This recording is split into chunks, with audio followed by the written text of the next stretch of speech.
A quick warning, there are curse words that are unbeeped in today's episode of the show. If you prefer a beeped version, you can find that at our website, thisamericanlife.org. My dad's ATM password was 1119, till the day he died. 1119 was also in the password for his home Wi-Fi network. 1119 was shorthand for 1119 Bayard Street, which is where his grandfather, my great-grandfather, owned a tiny grocery store on the ground floor of a house in downtown Baltimore in the 1920s, 30s, 40s, 50s. Picture a neighborhood bodega, and you've got the general size of this thing. The family lived upstairs, worked downstairs. So much happened at 1119 Bayard. So many things about our family were set in motion there. But my sisters and I only got little scraps of stories about the place. This handful of family-defining origin stories that got trotted out now and then. Like, for instance, there was the one about the chickens. My dad and his brother Lenny both worked in the store from the time they were little kids. And chickens were slaughtered at the store, which freaked them out, both of them. To the point where, decades later, as grown men, neither of them ate chicken. And they'd explain this was the reason why. Or there's the story about my great-grandfather's bookkeeping skills. I'm actually named for my great-grandfather, Isidore Friedlander. My parents chose Ira instead of Isidore because Isidore Glass is a parsable English sentence. Is a door glass? My mom once told me that they picked Ira over the alternatives because it sounded less Jewish to them, which just goes to show how completely, utterly Jewish their entire world was back then. I've heard all my life what a kind-hearted man Isidore was, and a soft touch. Which brings me to this next story we would hear now and then. During the Depression, when everybody in the neighborhood was broke and buying on credit, Isidore set up a system where every customer would have a little book, like this flimsy paper thing, where he would write down what they owed. But the thing about the system was, the customer kept the book. Maybe you see the problem with this. All the time, customers would show up at the store and say, I lost my book. And Isidore would say to them, it's okay. What do you think you owe? And then they'd say some not very high number. And he'd write it down and hand them a new book to take home. Years later, my dad became a certified public accountant. And this became one of those the day Peter Parker got bit by the radioactive spider sort of origin stories. What bad bookkeeping he saw his grandfather do at 1119 Bayard, and how he was going to do better.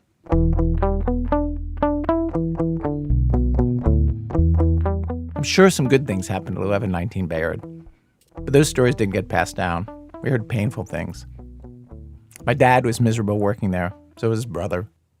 His mom, my grandma Frida, got out of the store, went to college, taught Latin in junior high school, but then got dragged back into the family business against her will like Michael Corleone when her dad Isidore got sick.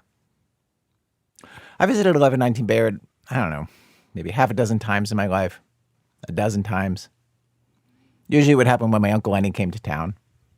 He and my dad would drive us all downtown, and we'd stand outside 1119 Bayard, and the two of them would marvel at the place, at the fact of it. And I think at the distance they'd come from there. My dad with his accounting firm out in the suburbs. My uncle, who became a surgeon and moved to San Diego. Their kids raised in the kind of middle-class comfort that we ate all the chicken we could ever want. I always found those trips disappointing. We'd take a picture and hang around there on the sidewalk. It's not a store anymore. It's just somebody's house. It doesn't look like anything. A row house and a block of row houses. Somewhat a few years ago, somebody painted a cheerful Christian mural on one side of the building. The quote from the book of Mark. Every time I've gone to 1119 Bayard and stood on the sidewalk, I've tried to picture it. My family there, long ago. Frida, in her 30s, at the cash register against her will.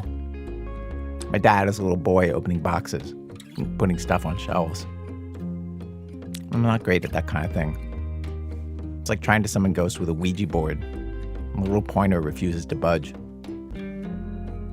We've all got these spots from our family's past. We go to them. And they're like Civil War battlefields that have been washed of blood long ago. We pause there and look at the trees and the grassy fields. And we want What? Some connection to something. I am who I am partly because of this place. But now, it's mute. So we take a selfie and try to tune into the past, like a distant radio station whose signal we can just barely make out. Today on our program, we have a story of somebody else who heads out to a place like that from his family's history, looking for answers. And he gets so much more out of it than I ever did at 1119 Bayard about who he is. From WBEZ Chicago, it's This American Life. I'm Ira Glass. Stay with us.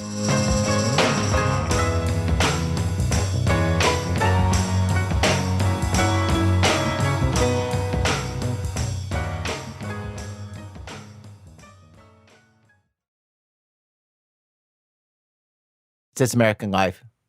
Okay, so we're devoting today's entire program to this one story. Today's show is a rerun, by the way.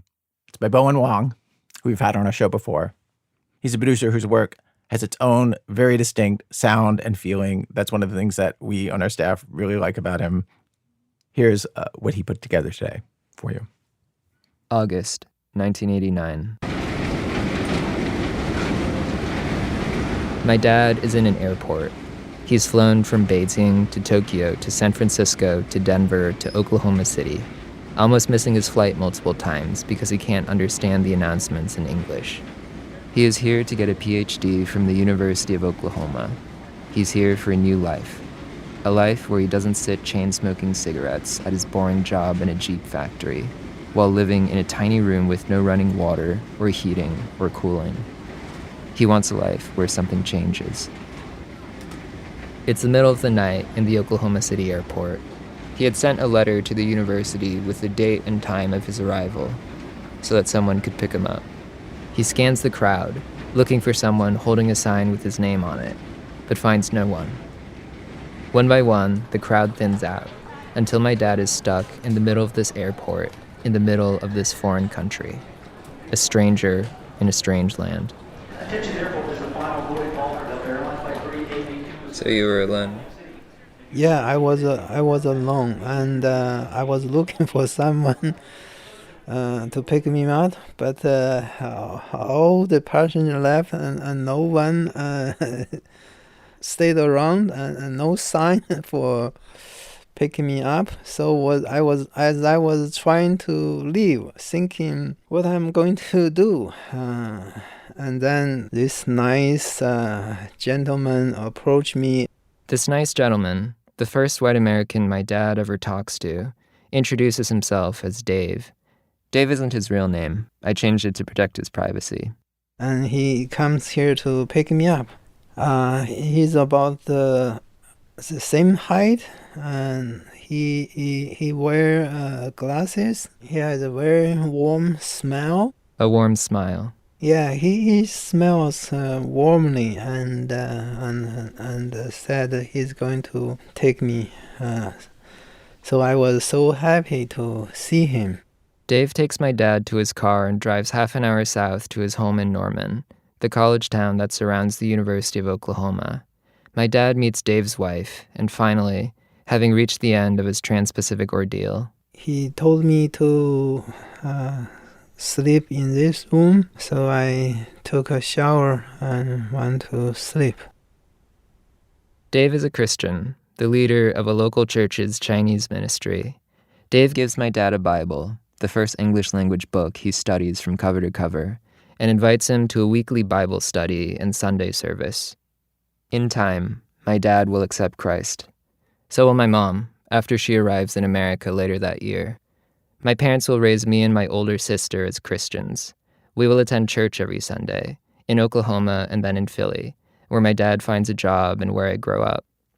It's the perfect conversion story, the sort of testimony you'd share in front of an audience at church. My parents grew up during the Cultural Revolution, when the Communist Party suppressed any expression of religion.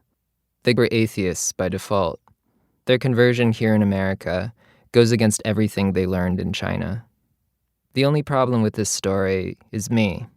After 22 years of Christianity, I left and never came back. Have you ever felt depressed? Perhaps a bit blue? Did you ever have an existential crisis and start to question the very foundation of your faith? I am raised in the church. I go to Sunday school and worship service and youth group and Bible study, which I come to lead. Every break, I go to a retreat that's held at a camp near Lancaster, out in Amish country. When I'm 17, I make this promo video for our upcoming spring youth retreat. Maybe you have doubts about your faith. Maybe you've been a Christian for many years, but you're still uncertain about some things. Maybe you're new to Christianity and have a lot of questions. Either way, you should take the opportunity to go to the spring youth retreat. Don't believe me? Just listen to these satisfied customers. At first, I wasn't too sure about this retreat thing, you know? I mean, people going to woods, singing, worshiping. Isn't that what cults do? But then I went to it and it was really interesting. We went singing, we worshiped, and it wasn't a cult at all. I mean, you should definitely go. In retrospect, this sounds like a cry for help. I'm totally not trapped in a cult, haha. Being immersed for decades in this not cult didn't just shape my behavior. It rewired my brain. Even today, when I'm washing the dishes, I'll be thinking about how this scrub that I'm using is falling apart, and I should probably get some new sponges from the supermarket. And Jesus Christ, remember that time at the food bazaar in Flatbush when I almost ran my shopping cart into that old lady and she yelled at me? God, I'm such a worthless piece of shit. But anyway, I should probably go to Giant Eagle to get some sponges. And Jesus Christ, remember that time when I met up with the Arts Council guy at the 61C Cafe across the street from the Giant Eagle and we said goodbye, but then we were walking the same way and awkwardly made more conversation until we reached his car? God, I'm such a worthless piece of shit. But anyway, I should email the landlord about how the dishwasher doesn't work so I don't have to hand wash these dishes. It hasn't worked this entire time. And Jesus Christ, it's been almost a year since I moved into this apartment and I still haven't emailed him. God, why am I such a procrastinator? I'm such a worthless piece of shit. Sometimes I whisper it to myself. I'm a worthless piece of shit. I hate myself. This is the main thing I learned from Christianity, that I'm a worthless piece of shit. And listen, I know that that's not the main message of the gospel. I know Jesus teaches us that we're redeemed by his sacrifice, that we're all children of God. But all that nice, feel-good stuff bounced right off of me. What was drilled into my mind, and what I really internalized, is that while I'm a child of God, I'm also a child of Adam, who ate the forbidden fruit offered to him by Eve, and whose original sin I inherit. Christians remind you of it all the time. I was at a wedding where the groom's brother told the newlyweds they need to never forget that they're broken sinners, at a celebration of the couple. So I learned to hate myself. I need to punish myself every moment of every waking hour of every day for my sinfulness, which morphs into a need to punish myself for anything I've ever done that's vaguely embarrassing. For years, I hated talking about myself because I hated myself. If I'm at a social event and meet someone new, I'll be like, so where do you live? How long have you been there for? How do you like it? Where are you from? What school did you go to? And if someone asks me a question, like what I do for a living, I'm like, well, I make podcasts or whatever. It's stupid. And then I do rhetorical jujitsu and redirect back to the other person. What do you do for a living? How'd you get into that? How do you like it? Humility is a big part of Christianity. The good are humble, quiet, and meek, while the evil are loud, boisterous, and proud. As Solomon teaches us in Proverbs, when pride comes, then comes disgrace, but with humility comes wisdom. So if I don't want to disgrace myself, I need to make sure the attention is always on the other person. I need to stay humble and never answer anyone's questions about me. Because if I talk about myself, they'd soon discover my fundamental worthless piece of shitness and be as disgusted with me as I am with myself. Besides, who would want to talk to me in the first place? Who would possibly want to get to know me, befriend me, or, God forbid, date me? Sex was out of the question, even as an adult, living on my own. As Jesus says in the Sermon on the Mount, anyone who looks at a woman lustfully has already committed adultery with her in his heart. So not only is it immoral to have sex, to just think about sex is a sin. I held on to that even after I left the church and graduated college. I simply cannot imagine myself ever dating. When I thought about the future, I pictured myself getting frozen fish nuggets from Trader Joe's, frozen hash browns and tartar sauce from Giant Eagle, and eating them together as the saddest fish and chips in the world while watching through all of Twin Peaks. Which is what I did my first semester in grad school, living with Craigslist roommates in a single room in Pittsburgh. I read an interview in The Cut with a, quote, 58-year-old virgin who said that the worst part about his life is, quote, laying alone at night, falling asleep, and then getting up in the morning and remembering you're alone. I read that, and I was like, yep, all right, here we go. At age 25, I started dating my partner and now fiancée, Grace. They're the first person I ever dated. We saw the movie Challengers the other day. The horny Zendaya tennis movie about 3 tennis players who fuck each other while fucking each other over. On the drive back from the theater, Grace was like, wow, horny Zendaya tennis movie sure was horny, don't you think? And I was like, well, I just really like the soundtrack by Trent Reznor and Atticus Ross of 9 Inch Nails. They also did the music for The Social Network and Gone Girl and the Watchmen TV show. Right, but the movie was also, like, really horny, right? Did it make you horny?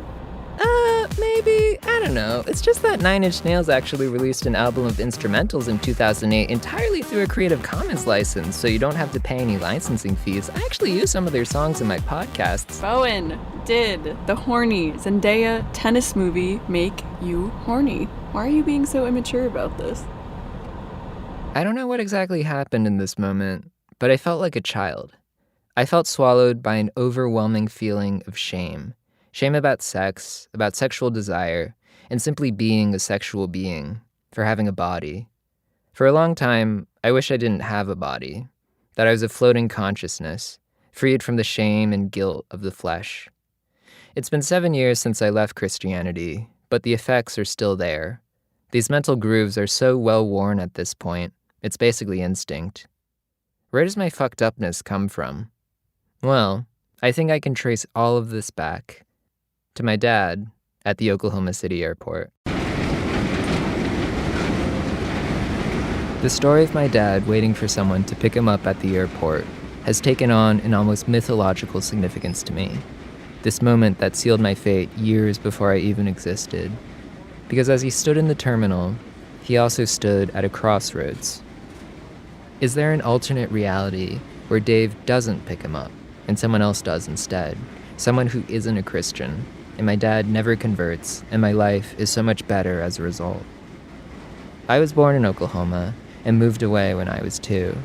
I have no memories of living there, or of Dave. What was it about this place and these people that made my parents choose Christianity? If I went there myself, if I talked to Dave and the people who knew them, visited the places they spent time in, attended the church they worshipped at, and tried to imagine what their lives were like 35 years ago, maybe then I could finally understand why things went the way they did.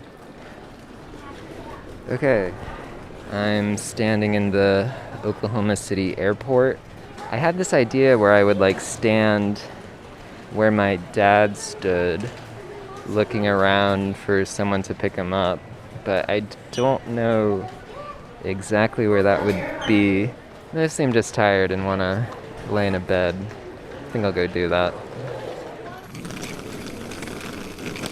Rolling my suitcase across the parking lot, I think about how my dad flew in from Beijing as an alien, to use the official terminology, while I arrived from Pittsburgh as a U.S. citizen. How my dad was at the mercy of strangers for transportation, while I have a license and rental car. How I would now retrace the route my dad took from Oklahoma City to Norman, and how the one thing we share is a sense of exhaustion, of wanting nothing more than a warm bed in a private room, at the end of a long day in a strange place. 1, 2, 3, 4.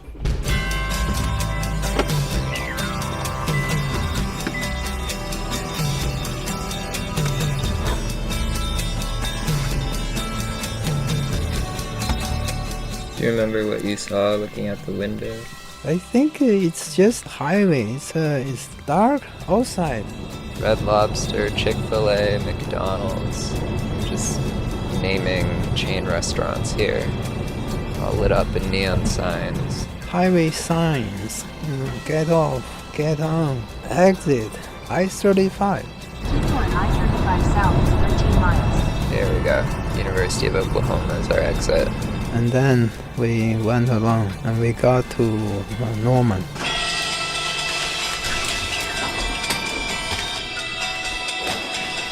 I think I was very tired.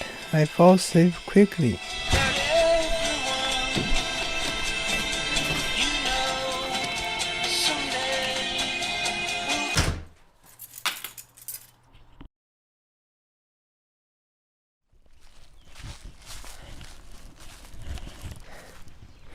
The next day, I go to my parents' first apartment. I just want to see it with my own eyes. The building is 2 stories and painted a pale yellow, with a big porch a guy is sitting on. All of a sudden, I guess that's some sort of warning? Maybe like a tornado warning? Is there a tornado coming? No idea. Anyway, I'm gonna do my parents' commute, walk to the old chemistry building that they used to stay at. It's very quiet. Nobody, when you walk on the street, you even can hear your own footsteps and your own breathing. We came from Beijing, and such big city, so many people everywhere, is crowd. All of a sudden, you went to a place just opposite. So you can imagine that kind of shocking feeling. This might be the chemistry building. This is the old chemistry building. It's called the Chemistry Building Annex.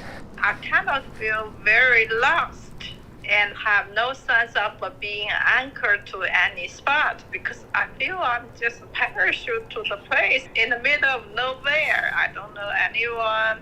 You start with a zero. I mean, you are on ground zero. 3 or 4 stories, kind of like faded yellow brick. Some like castle-like turrets on the top. Interesting. Some of the outside is pretty corroded now.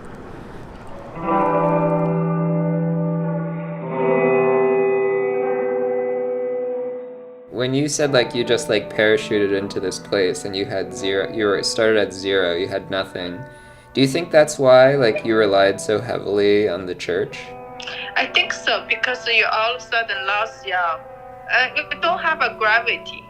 You don't have a gravity. Life is so fragile.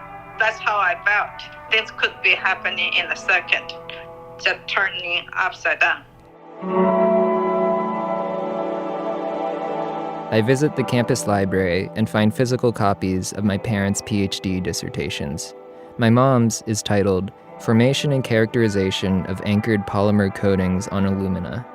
There's a Cheetos bag sandwiched between the front cover and first page. No idea why. I ask my mom about this later. Did you leave a Cheetos bag in your dissertation? Maybe as some sort of message to future readers? She's like, what? No. In the acknowledgments, which is the only section I can understand, she writes, I shall give all glory and honor to God, all caps. He, all caps, is my strength. I throw away the Cheetos bag on my way out.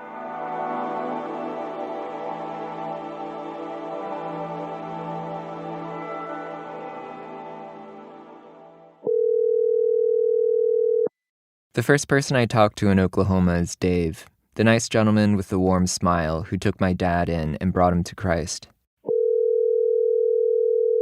Dave knew me as an infant and visited us in Philly, which I have no memory of. My parents always referred to him as my yeye, my grandfather, perhaps in place of the yeye in China I never met. This would probably be my first and only chance to talk to him, at least since I gained consciousness and the power of speech. I wanted to know, who is this man? How did he end up in charge of this Chinese ministry that changed the fate of my parents' lives? And my life. Hello? Good afternoon, Boen. Hi, nice to finally talk with you. How are you? Well, I'm well. Excuse me, I'll be 90 next February. Oh, wow. You're okay with me recording this? You're recording it? Yeah, is that okay? It's okay. All right. But let me say this. Sure. I found that if you publicly identify somebody, the devil really can come in and try to take away their testimony. And I would just urge you that if you do write this, that's honoring to your mom and dad, but you don't want the devil jumping on them. So do you understand that? I do, yeah. The way I understand what Dave is saying here is that since I'm publicizing my parents' story, I need to make sure not to dishonor or slander them, because the devil is lying in wait. Dave worked as a campus minister in colleges across the U.S. and the world, in Nebraska and Maryland and Nairobi, Kenya. But he spent the bulk of his career ministering to Chinese international students at OU, as the University of Oklahoma is confusingly nicknamed, starting in 1987, 2 years before my parents arrived.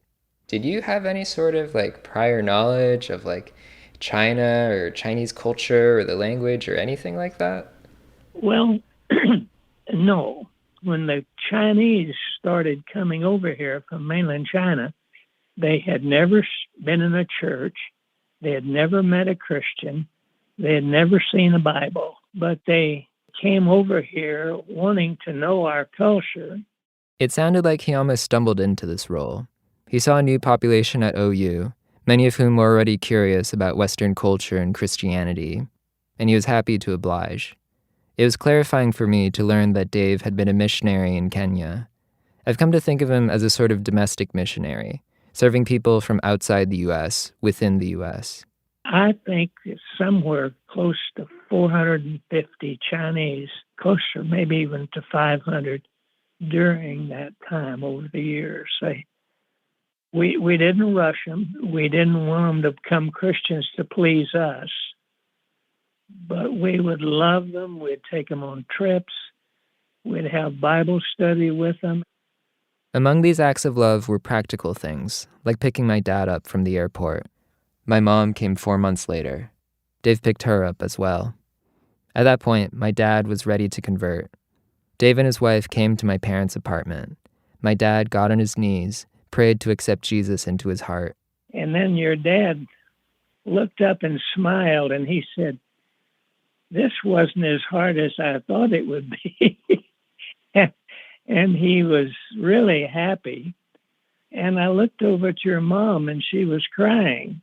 And I said, "What's the matter?" And she said, "Well, you're a Christian, and now my husband's a Christian, but I'm the only one that's not a Christian." I just feel now it seems there's a line between me and Daddy. And so that make me mixed feeling, really mixed feeling. You felt like there was a line, like a dividing line between you and Dad at that moment? Yeah, because he became a child of God. I'm not yet. So it feels like we are now in a different path. And I said, "Well, be patient. We'll get to that, but you need to know what it's all about first." Oh, I loved your parents. How long after my dad came to Christ until my mom came to Christ as well? Oh, it was only maybe a month or 2 or 3 weeks. Over the phone, I didn't have the courage to tell this kindly old man who led my parents to the path of Christianity, who then raised me on that path, that I rejected all of that, and that I'm still recovering. But then, when I go to him in person, I resolved to tell him the full truth. Dave is in an assisted living facility now. In the lobby, I meet his son and daughter-in-law, who had asked that I not record the conversation. Dave had fallen recently and broken a vertebrae. He sits in an armchair in his room and wears a neck brace. If he sneezes or laughs too hard, he can hurt himself. After a softball question, I force myself to come clean. I'm no longer Christian. How does he feel about people he tried to lead to Christ, who either didn't believe or later left? Dave smiles. He asks if I'd heard the story of the prodigal son. It's a classic, one of Jesus' most famous parables, where a failed son disobeys his dad and later returns to him, penitent and willing to accept any punishment. But instead, his dad forgives him and welcomes him home. Dave then explains that he has a daughter who left the church. In high school, she angrily confronted Dave with tears in her eyes and told him, "Dad, please apologize to me for being a Christian." I think I understand what she meant by that. It's a way of saying, apologize for making this decision for me, for raising me with this belief I didn't choose and that I don't agree with. In a sense, I'm asking him the same thing. Yeah. Why did you convert my parents? His daughter left the faith. Dave didn't try to convince her of anything, just kept loving her and praying for her. And after 20 years, she, like the prodigal son, returned to the faith and to her father. These days, she visits him every week in the assisted living facility. Dave emphasizes again that he never forced anyone to believe anything, that if someone chooses to reject Christianity, they need to be loved whatever their decision is. But he also tells me there will be nobody going to hell who didn't have an opportunity to accept Christ. He says it in a way that isn't angry or spiteful, just sad, almost kind. It's getting late. Dave needs to take his medication. We stand up. "I love you," he tells me. "Give my love to your parents." We hug. And I get it. I get why my parents converted. This man is filled with so much love and gives it so freely. To my parents, to me, to all the people he picked up from the airport and fed and sheltered and helped get on their feet. Where does his love come from? In the moment, I'm convinced that it must be something beyond what any human is capable of. It must come from God. On the receiving end of his unconditional love, I consider being the prodigal son. For the briefest flash of a moment, I consider returning. Can I pray for you? When we were on the phone, this is how Dave ended the call. I didn't feel like I could say no. I didn't want to disappoint my white grandpa. Sure. Okay. Lord, thank you for this wonderful invention, the phone, that Boen and me to join our hearts at the throne of grace. And Lord, I just want to thank you for Boen calling, and I pray that the rest of his life, that he will walk with you till he draws his last breath. In Christ's name, amen. Amen. I talked to Dave on Saturday night. Come Sunday, it's obvious where I have to go. Quick voice memo, because I'm already late, but I'm at the church. Kind of tired, woke up at 8:30, stayed up too late last night.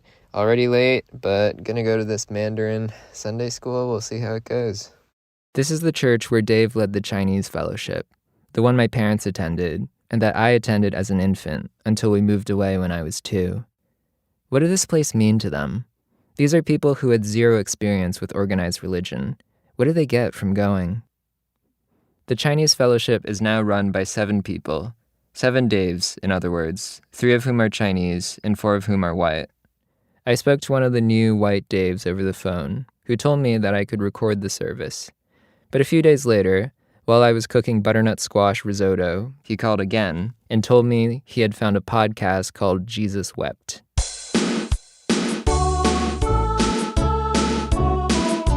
Jesus Wept is a podcast my fiancée Grace and I make, where we analyze and, to be honest, make fun of various topics related to evangelical Christianity. We process our respective religious traumas through humor. In the most recent episode, I went to a Chinese church and recorded the service. Afterwards, Grace and I critiqued the speakers and, again, to be honest, made fun of them. I told Grace about how one of the speakers said that because Paul writes that women shouldn't have authority over men, she won't teach men in the church. So then basically she was like, well, in the church, I will teach women, I will teach children, but I will not teach men, except in specific circumstances. Like what? I don't know, but... change a diaper? Maybe. Or doesn't she have a fucking PhD? She has a master's in divinity, yeah, from the seminary. Which you can't teach. Yeah. I don't know. See an MRS div. New Dave tells me over the phone that after listening to the podcast, he's changed his mind and won't allow me to record anything in Norman. Which is reasonable. I recorded a church service and made fun of it, and he doesn't want me to do the same thing to his church. In the podcast, I talk about how I don't believe in God. And as we wrap up the conversation, New Dave says he needs my word that I won't record anything. He says, "I know you don't believe in God, but there must be something you can base your word on, like your Chinese heritage." Which is kind of a weird thing to say, but I'm like, sure, you have my word. See you Sunday.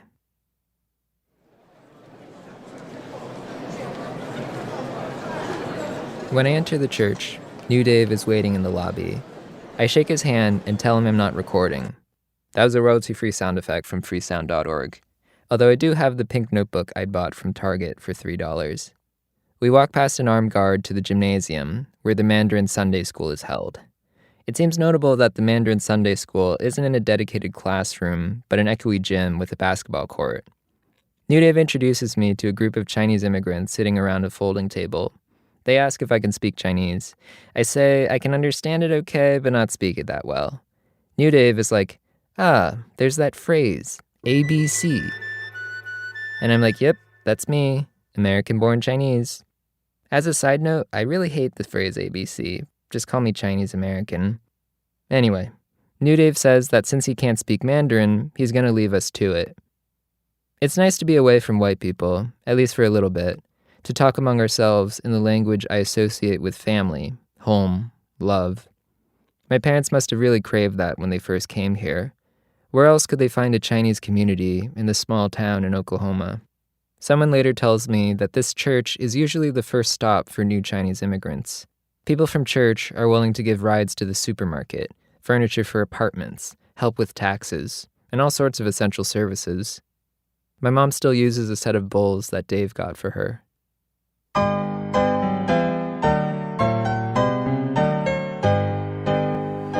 When the service begins, we sing hymns in Mandarin. Again, this is not a recording from Oklahoma, it's YouTube. The speaker, an older white guy, delivers the sermon in English, and like most sermons, it's boring. I picture my parents in these same seats, praying the same prayers, singing the same songs that I would grow up singing.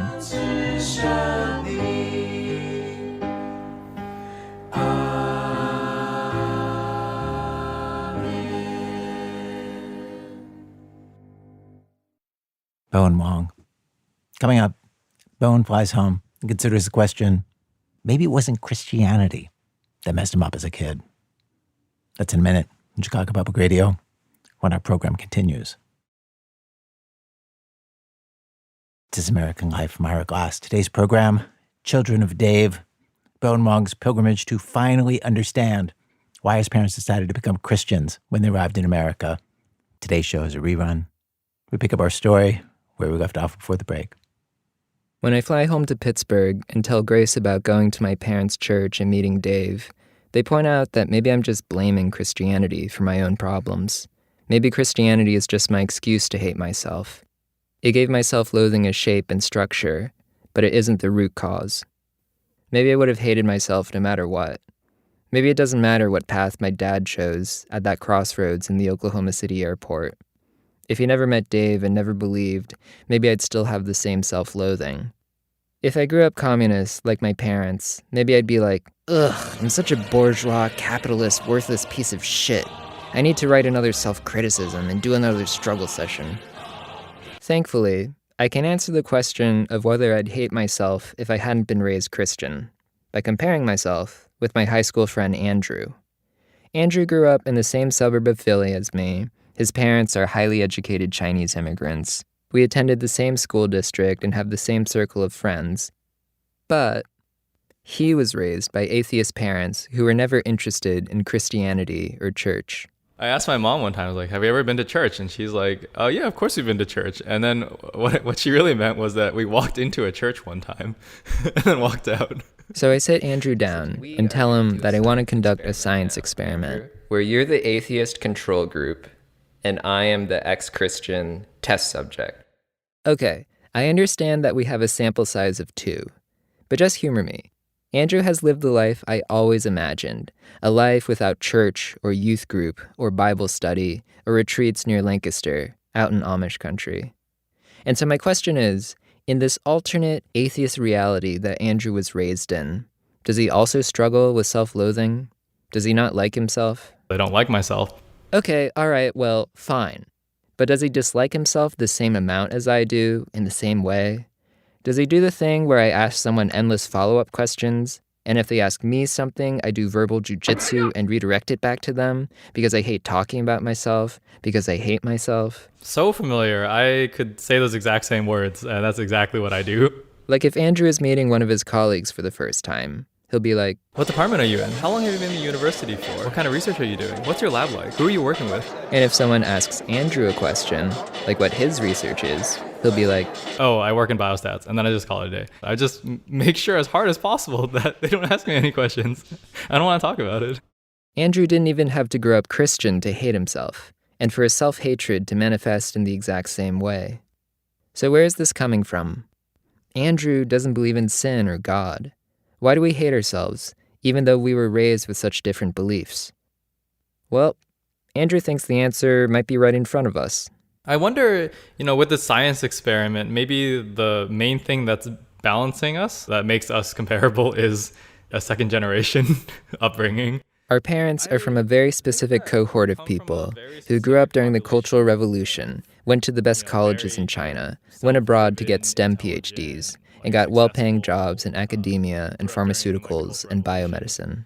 And I think that, to me, make me always kind of feel inadequate in a way, right? Like I'll never be able to do that. I'll never be able to achieve that kind of, rags to riches kind of story, because I was never in rags. Because my parents were the ones that kind of struggled through that. So we're more or less on the same page when it comes to self-loathing. But what about the shame I feel about sex and sexuality? What about my inability to talk about the horny Zendaya tennis movie with grace? Does Andrew feel that same immense shame? So then how did you feel about sex morally? There's nothing wrong with it. I think this is all somewhat funny that a lot of Christians will marry early, right? Because they have to marry before they have sex. But for people that don't grow up Christian, a consensual act of sex is just not a problem. Andrew started dating when he was 15. I didn't start until a decade later. When we tried to isolate the effect Christianity had on me, that's the word we kept returning to. Shame. The shame I feel about having a body, about being a wretched sinner in need of redemption. Andrew feels none of that. The shame goes to my very core, in a way that Andrew can't relate to. I told him about how, even today, when I remember something embarrassing I said or did years ago, I'll still say out loud to myself because it's such a reflex of at this point of oh, I hate myself. I should kill myself. I verbalize that. You still say that? Yeah, you act surprised. Have you ever done this? Have you ever said no? But I've yeah, that's intense, man. That's intense reflex. I don't have that reflex. Are you telling me that you've never said out loud to yourself, I hate myself, I want to kill myself? You never said that, Andrew? I've never said that. That's the Christian difference, man. That's the Christian. Yeah.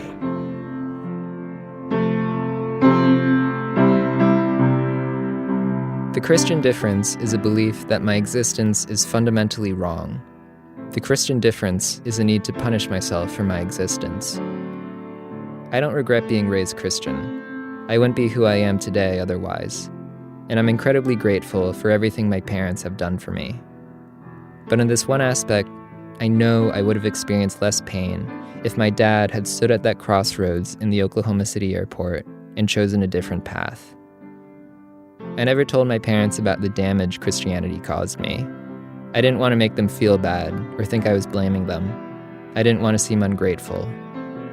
But now, it's what I finally decide to do. At this point, it's the only thing I can do.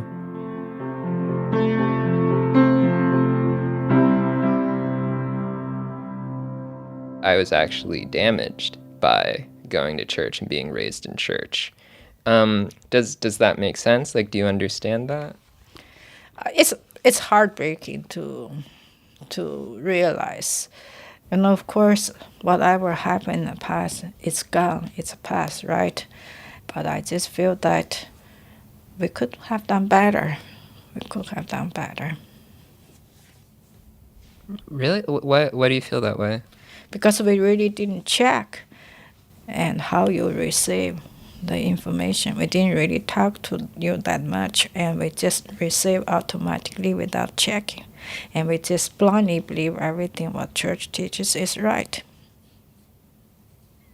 You felt like you blindly believed? Yes, because I mean that blindly not believe what church is teaching, the way they teach. Yeah. So then, do you have any regrets then about raising me and sister in the church? Yes, but after you said that to me, yeah, I do feel I didn't really pay too much attention to how they taught you, and how that has print on you, and how that manifests in your overall well-being. Yeah, I do feel very sorry. I was not expecting this. I always thought my mom and dad were a united front, true believers. When I first interviewed my mom about converting to Christianity, she described it as this happy moment when she joined my dad in the same belief. I feel we are same people now. We are same people. We are equal footing. We are children of God. But when I came back to her a few months later, actually, I was thinking that the time I decided to become a Christian, I think I'm very premature to make my decision, because I really do not know much, and I just got here, and the things has been changed dramatically for me in every aspect, and I don't really have that kind of self-confidence to my own belief. So I feel there are a lot of outside factors. My mom wants to be clear about this here on the radio. She will always be thankful to the people from church who helped her get on her feet, in the same way that I want to be clear that I'll always be thankful to my parents. But looking back, my mom sees that the kindness of Christians can be transactional. We give you free stuff, and in return, you go to church. This is how church try to get those people to become believer. No, if you really believe, you are not bribe that person to become a believer. That's my point. You think it's bribery? Yeah, I think that's a bribery. That's a strong word, Mom. Yeah, I do feel that's a bribery. You bribe those people. You give them free lunch, free ride, free stuff. Yeah. Well, how about all the free stuff that you and Dad got when you were first in Oklahoma? I didn't really think about that way at the moment. Now I feel, yeah. Over the years, my mom's been really hurt by people from church. She'd raise questions about the Bible. Like, if God created everything, why did he also create Satan? Why would he allow Satan to tempt Eve into eating the forbidden fruit? Why would he even create forbidden fruit in the first place? No one at church would ever fully engage with her. They'd give her surface-level platitudes that never satisfied her. There was also a period when she was depressed. I remember coming home from school and seeing my mom lying on the couch, with the lights turned off and the curtains closed. My mom tells me that while some people at church helped her in this moment, others weren't so kind, and some actually seemed happy that she was suffering. I think now they believe, they already labeled me as a non-believer. Wait, really? At church? Yeah. Why do they think that you're a non-believer? Because I don't go to church anymore. I do not participate in any kind of church activities. Why did you stop participating? Because I don't get anything from participating in all those activities. And if I ask them questions, they give me standard answers. I just feel I'm in a circle, not going anywhere. I don't really get enriched or enlightened by doing all those activities.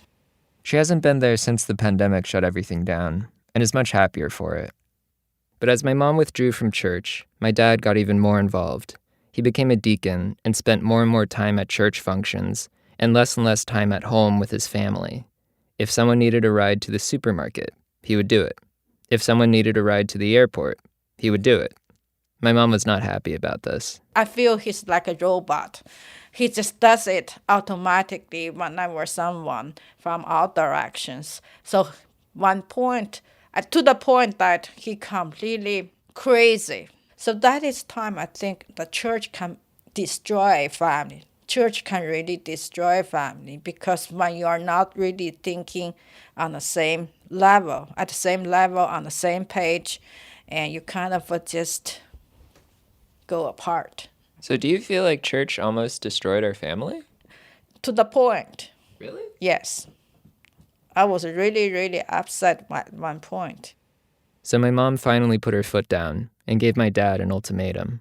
And I told Daddy, you quit your deacon now, otherwise we are not going to have a same life under the same roof. So Daddy sent a letter to church, said he's going to resign. It was almost comforting, realizing I wasn't the odd one out in my family. I thought I was the only one who was damaged by Christianity and who left the church. I thought it was me against them. But it turns out that my mom was actually on my side this whole time. Who knew? I wasn't surprised that my dad gave in to my mom, though. When it comes down to it, he puts family first. I asked him once if he ever had any regrets, and he told me this story about how, when my sister was a baby, he discovered that she'd torn up an important piece of mail. My dad yelled at her and made her cry. And then he thought to himself, why did I do that? She's just a baby. She doesn't understand what she's doing. And he remembered that moment forever. So he's always been a kind, thoughtful, reflective person who wants the best for us. He's also always been a true believer, going back to the very beginning.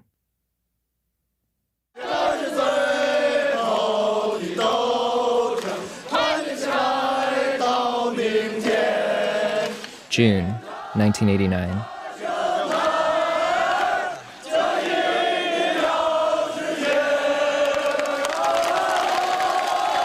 My dad has been accepted to the University of Oklahoma. He applies for his passport and visa so that he can leave Beijing. On the evening of June 3rd, my parents watch the news on their landlord's TV since they don't have one of their own. There's a TV announcement say don't go to Tiananmen Square. They go to bed. In the middle of the night, we heard some gunshots. And on the morning of June 4th, they wake up. In the morning, we were planning to visit a friend to bicycle to her home. On the way, we saw a lot of buses. They were turned around and block the road. And also a lot of huge trucks, like armored vehicles, just parked along the highways, blocking the road. All the government offices are shut down. The entire city is shut down. To get his passport, my dad now needs a letter from his workplace saying he didn't participate in the demonstrations. But there's a problem. He had to quit his job to apply for the passport, and they're saying that since he doesn't work there anymore, they can't provide him with that letter. My dad is freaking out. He staked his entire life on studying abroad. This was his plan, his future, his chance to leave his boring job in a Jeep factory, living in his tiny room in Beijing with no running water or heating or cooling. Now, his future is crumbling before his eyes. In this most desperate hour, my dad does something he's never done before. So I prayed to God, 上帝, ask 上帝 to help me. So that's how I think I prayed for the first time. Were you specifically praying to the God of Christianity at the time? We don't have the habit of praying growing up.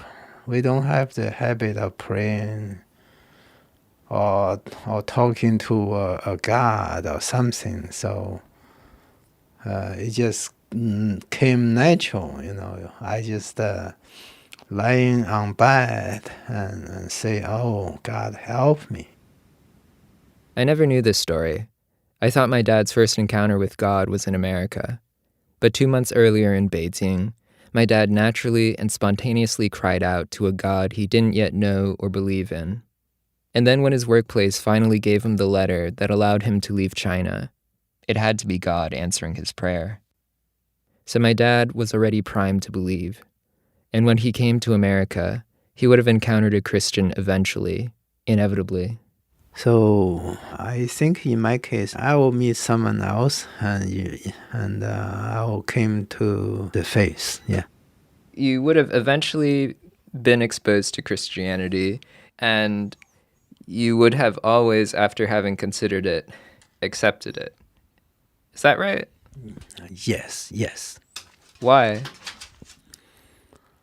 Well, I think it's a fundamental truth God revealed to us in the Bible. And then everyone has to make a decision either to accept it or reject it. And you choose to accept it? Yes.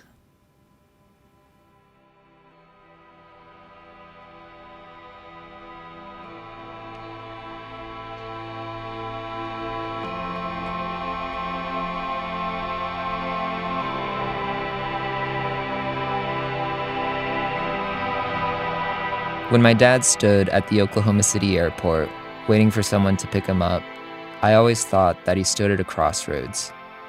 That if Dave hadn't appeared, my dad wouldn't have become Christian. But I understand now that he was ready to be a Christian. Norman's a small town. He probably would have run into Dave and his Chinese ministry eventually. And even if my dad didn't go to Oklahoma, there are kind Christians with warm smiles in every city in America. So the airport didn't matter. There was never a crossroads. It was a straight line. Do you realize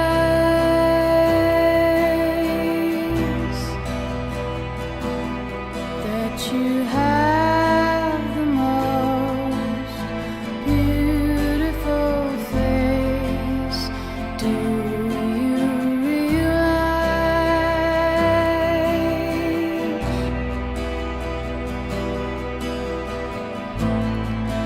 we're floating in space?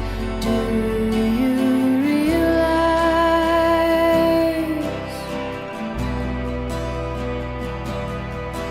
that happiness makes you cry? Do you realize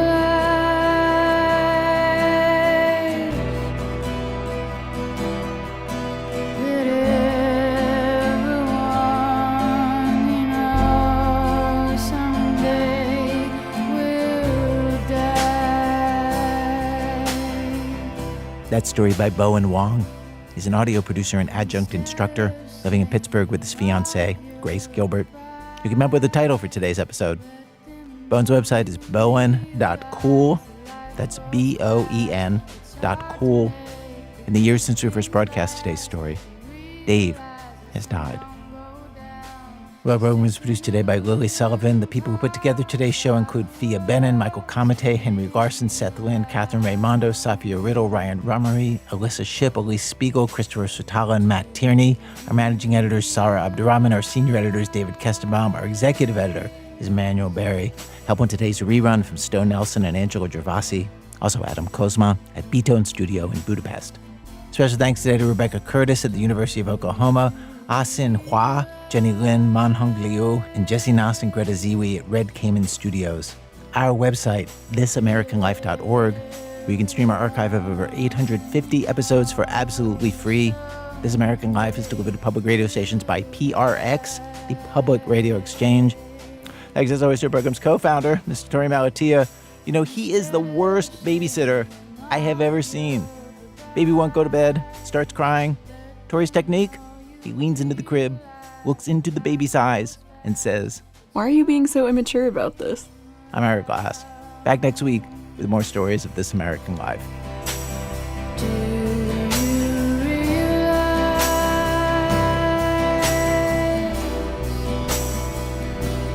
That you have the most beautiful face? Do you realize?